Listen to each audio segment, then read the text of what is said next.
అబ్బా అమ్మ నరక అవును నరకలేదు పిల్లకలేదు అంతా అల్లరి పోండి.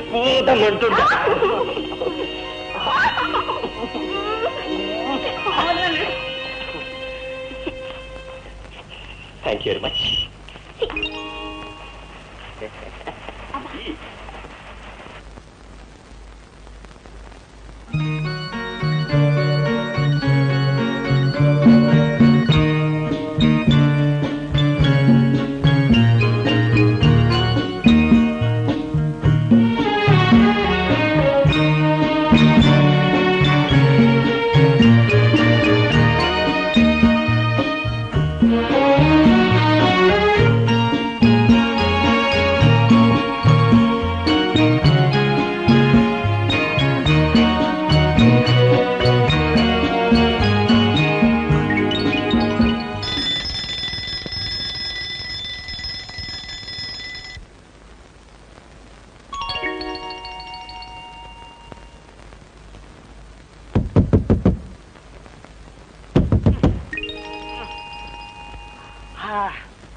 ఎవరంటే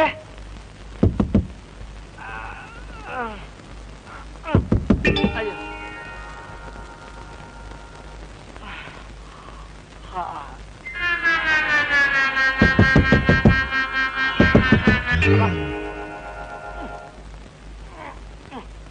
ఎవరది?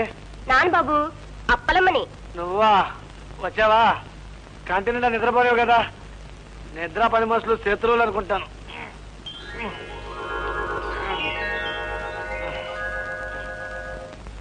ఇవాళ పట్టు తారీఖు బాబు. అవును, నిన్న 31 అని కూడా తెలుసు.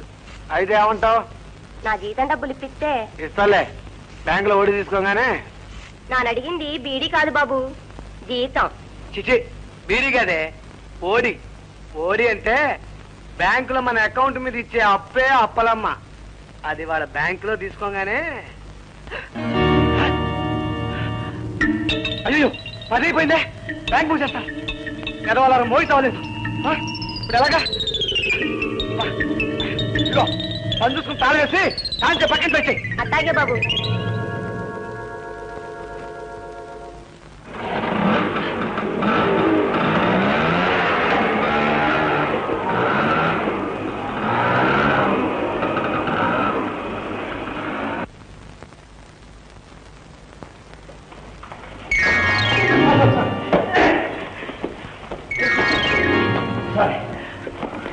Good morning madam. Good morning. Good morning. మీకు ఇప్పుడే తెల్లారిందా? మాకు గుడ్ బై చెప్పే టైం అయింది. అదనండి, అప్పుడే గుడ్ బై చెప్పేకండి. రాత్రి మా పేటలో ఇల్లు కాలిపోయినాయండి. తెల్లవారులో ఆ పేద ప్రజలకు సేవ చేస్తూ గడిపాను. ఇప్పుడు సరాసరి అక్కడి నుంచి ఇక్కడికి వస్తున్నాను. పాపం ఆ వరదల్లో చిక్కున్న ప్రజలకి డబ్బు ఇవ్వాలనిపించింది. ఇదిగోనండి చెక్కులా తీసుకొచ్చాను. వరదలా? ఇందాక ఇల్లు అంటుకున్నాయన్నారు. అలా అన్నానా? అయితే అదే ఖాయం చేసుకోండి. పాపం అగ్ని బాధితులకు డబ్బు ఇవ్వాలని.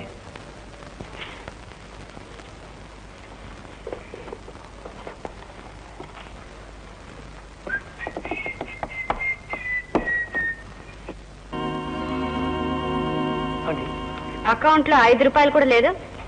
500 చెక్ ఇస్తే ఎలాగండి?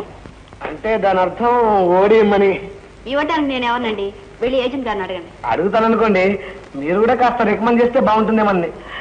అది అసలు అది ఏమిటో కాదండి, మామూలుగా ఉండే అందం కన్నా కొందరికి కోపం వచ్చినప్పుడు ఉన్న అందం చాలా మందంగా ఉంటుందండి. బాపు గారు మిమ్మల్ని ఫోటో చూస్తేనా ప్రపంచం మొత్తం ఎగబడి కొనేసేంత అందంగా మీ బొమ్మ గీసుండేవారు. అసలు మిమ్మల్ని వర్ణించడానికి అందం అనే పదానికి కెపాసిటీ చాలండి. అందం అనేసిందే తప్పదు. మీరు పొగిడితే నేను కరిగిపోతాను అనుకోకండి. ఓడి మాత్రం ఇవ్వడానికి కుదరదు. ఆ అందానితో ఎంత వినయము, ఎంత విధేయత, అందము ప్లస్ మంచితనం ఉన్న కాంబినేషన్ మీరు ఒక్కరిలోనే చూసారంటే మీరు నమ్మితీరాలి. ఇంత సుగుణావాసుల కన్నా ఆ తల్లిదండ్రులు ఎంత గొప్ప అదృష్టవంతులు. ఏమండి మీ అమ్మగారు నాన్నగారు ఎక్కడ ఉంటారు?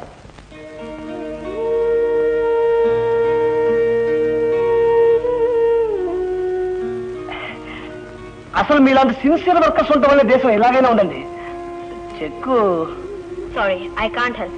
కావాలంటే ఏజెంట్ గారిని అడగండి. సరే, అయితే ఏజెంట్ గారిని కలిసి అతించే వరకు వస్తాను. నమస్కారం సార్. మిమ్మల్ని చూస్తుంటే సాక్షాత్తు విష్ణుమూర్తిని చూస్తున్నట్టు సార్. మిమ్మల్నే సార్. సార్ నిన్న రెక్కాడితే గానీ డొక్కాడదు అనే హెడ్లైన్ కింద వర్కింగ్ క్లాస్ ఇంటర్వ్యూ చేద్దామని రిక్షా వాళ్ళని, మిఠాయి కొట్టు వాళ్ళని, కిల్లి కొట్టు వాళ్ళని అందరినీ కట్టాను సార్. వాళ్ళందరూ ఏమన్నారో తెలుసా? వాళ్ళ బతుకు ఏజెంట్ సీతాపతి గారు పెట్టిన భిక్షని, వారిచ్చిన రుణ సాయం వల్లే మేము ఇలా బతుకుతున్నాం అన్నారు సార్. మీ చేతికి ఎముకలు నరాలు లేవని, మీరు ఆపద్బాంధవులని, అనాథ రక్షకులని ఏవో ఏవో ఇంకా చాలా చాలా చాలా నెట్టారు సార్. మోహన్ రావు, అదంతా ఎందుకు గానీ నీకు అప్పు ఎంత కావాలో చెప్పు. అబ్బే ఎంత సార్? ఓన్లీ 500. 500. నిన్ననే కదా నీ అకౌంట్ లో డబ్బంతా డ్రా చేసుకెళ్ళావు. ఏం చేసావా డబ్బంతా? అది ఒక కన్నీడు కాదు. చెప్పంటారా? వదులు. మా ఇంటి పక్కన ఒక ఎల్డీసీ ఉన్నాడు సార్. అతని గంపెడి సంసారం పుట్టే డబ్బులు. ఈ స్థితిలో అతని భార్యకి డెలివరీ టైం. నొప్పులు పడుతుంది. నా గుండె కరిగిపోయింది సార్. ఈ పరిస్థితుల్లో మా ఏజెంట్ గారు అంటే మీరు ఉంటే ఏం చేస్తారా అని ఆలోచించాను. మీ అడుగుజాడల్లో నడవాలని నా దగ్గర ఉన్న డబ్బంతా ఖర్చు పెట్టి వెంటనే ఆమె హాస్పిటల్లో చేర్పించి పురుడు పోయించాను సార్. మోహన్ రావు, చెప్పండి. ఈ మధ్య పురుళ్ళు క్లబ్బుల్లో పోస్తున్నారేమయ్యా? రాత్రి నువ్వు క్లబ్ లోంచి రావడం నేను కళ్ళారా చూశాను. అది కాదు మిస్టర్ మోహన్ రావు, ఉన్న రోజున జల్సా చేస్తే లేని రోజున ఎవ్వడు నీ మొహం చూడ్డాయా? వయస్సులో ఉన్నవాడివి ఇప్పుడు కష్టపడి సంపాదించి నిలవేసుకోకపోతే ఎలాగయ్యా? భగవంతుడు మనిషికి తప్ప మరే ప్రాణికి ఇవ్వని వరం తెలివితేటలయ్యా. ఆ తెలివితేటల్ని నీ బ్రతుకు తెరువుకు ఉపయోగించుకోవాలి. నన్ను చూడు, ఇదే ఆఫీసులో మెసెంజర్గా చేరానయ్యా. కష్టపడి పరీక్షలు రాశాను, మేనేజర్ని అయ్యాను. ఇదంతా నా గొప్ప కోసం చెప్పుకుంటున్నాను అనుకోకు. నీ బతుకును బాగు చేసుకోవడం నీ చేతుల్లోనే ఉంది. రేపటి నుంచి అలాగే బాగుపడతాను సార్. ఇవాళ ఓడిస్తారా?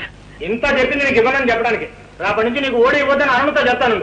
Sir sir sir sir sir Arun నేను రమ్మంటున్నాను చెప్పు. అలాగే సార్. సార్ సార్ సార్ మీ అబ్బాయి లాంటి వాడిని, చాలా అమాయకుడిని, మంచివాడిని కూడా సార్. Please please sir. చూడమ్మా, తొందరపడకండి, నిదానం ప్రధానం. తొందరమైన వ్యక్తి తన బిడ్డను కాపాడిన ముగిసిన సంపాదించి కండవాళ్ళు చదివాను సార్. ఓడి కావాలి. కాలం మారిపోతుంది. ఎండాకాలంలో వాళ్ళు, వానకాలం ఎండలో ఏమిటి నాకేం అర్థం కాదు.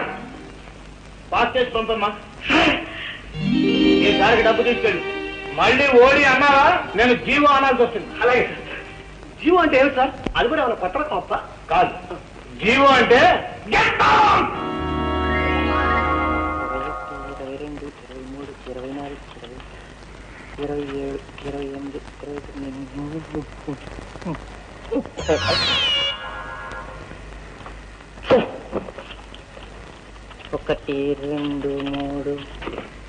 3 ఇవ్వండి.